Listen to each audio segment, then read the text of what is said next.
But we're now ready for our next guest. So, Sharon Brown Scott is a Jamaican-born nurse with over 20 years experience in National Health Service. And guess what? She also commenced her writing journey about 10 years ago, and her book is entitled Orchids, Roses. She's here to tell us some more about it. Good morning and welcome, Sharon. Hiya, morning everyone. Morning. Thank you for having me. It is so good to have you. So you would have started out your journey, you know, in nursing in the medical field. What did you really love about that sphere? To be honest, when I started, it was on my mother's request when she said to me, you need to have a profession, not just pie in the sky. So I thought, okay, let me give it a go, because I do love learning and all of that. And I didn't want to seem as if a bit of a dunce. So I thought, let me try something with a little bit of science, you know, to pretend as if I'm right. And I ventured in the field. So I'm perfectly honest, it was not my first choice, but I enjoyed it. I enjoyed learning. I enjoyed everything about it. Just knew deep down it wasn't really what I wanted. I started in 1997 at my University of the West Indies, actually. So I'm a Candice Dry girl. Okay. And then, so you were involved locally in that field, and then you moved over to the UK for, you know, to continue your work? That's right, yeah. I moved to London and really happy, lucky, blessed, all of that, to have had a permanent role in one of the largest NHS foundation trusts in the UK, particularly in London. It's like Trauma Centre and all the rest of it. So I was really blessed to have had that experience, yes. All right. And since then, I've moved on to work with the national body, which is NHS England, and improvement in program management. So I've been blessed. And branching out, indeed. Lovely. So you have a new book, and we want to hear about this writing and, you know, this passion that you've always had to pen things and share with others. Tell us how that started out. I know, actually, if I should really go back, it's from high school. Miss Biggs, my English and literature teacher, was absolutely phenomenal in evoking that love for reading and love for all things, looking at the environment and what the symbolisms are, etc. So since then, I've always been reading. My mother particularly has always influenced that as well. I would always tell people the joke of how after dinner on a Sunday, she would hand me the cleaner and then she'd hand me the Flair magazine. That was my dessert. I've always said that. So yes, love for reading and writing and using my imagination, trying to, I don't know, probably going into another world or something, daydreaming almost. New book, Orchids and Roses. Could you just give us a synopsis of what it's about? And Roses about Orchids and Roses used as can you hear me? Because I'm getting a little bit of feedback.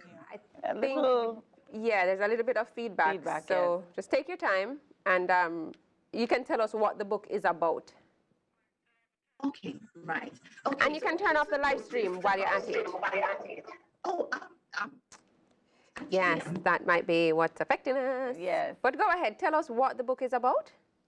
Okay, good. So Orchids and Roses, about three friends, Elizabeth, Matthew, and Matthew's sister.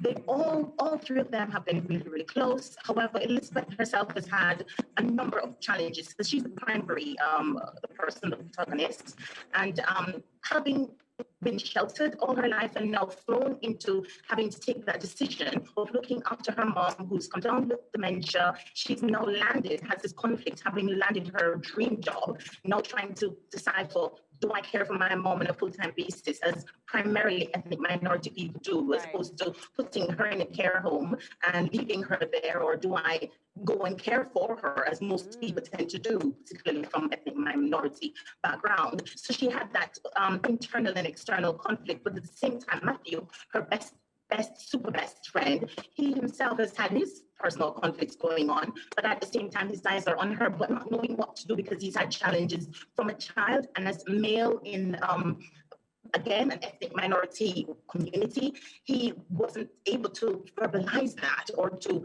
marry his relationship with her and what had gone on previously. So in the end, they came together. Well, I've given too much away, but in the end, they came together. Orchids and Roses really is birthed out of looking at orchids as us having that internal strength as human beings. But sometimes we do wilt. If you look at the orchid plant, it has this absolute beauty. It is so exotic. It's probably one of the priciest flowers around. sure. But sometimes it does look as if it has died. I don't know. It came from when I looked at this orchid plant on my windowsill. It looked as if it had died. And then my husband would always say to me, just leave it, put water on it, just leave it. And then it will bloom again. And immediately it came to me, it's just like us. When we're undergoing so many different challenges in life, we do wilted until we're able to bloom again with friendship, with learning, with, growing and evolving. We bloom again. And that's life for us, isn't it? Being the That roses. is life for us, indeed. I love So, the journey. Sharon, Yes. where is your book available for sale? On Amazon? Book it is available on Amazon, but I also have Roy S. Campbell Books and More. He's the local distributor. So Okay. at the moment, you can Roy S. Campbell, local distributor. All right. All Well, right, and well. also kudos to you and your husband for the philanthropic work that you do also with the books, issuing books, that kind of thing, Orchids and Roses. Where can we follow you on Instagram? On Instagram, on Facebook, on YouTube, on Twitter, I'm everywhere. What's that name? S.P.Scott.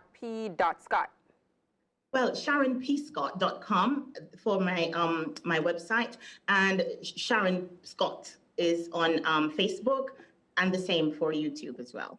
Okay. All right, awesome. Thank you so much for sharing with us this morning, and we look forward to, the Thank you. feedback from the Yes, viewers in terms of absolutely. that new book. Yeah.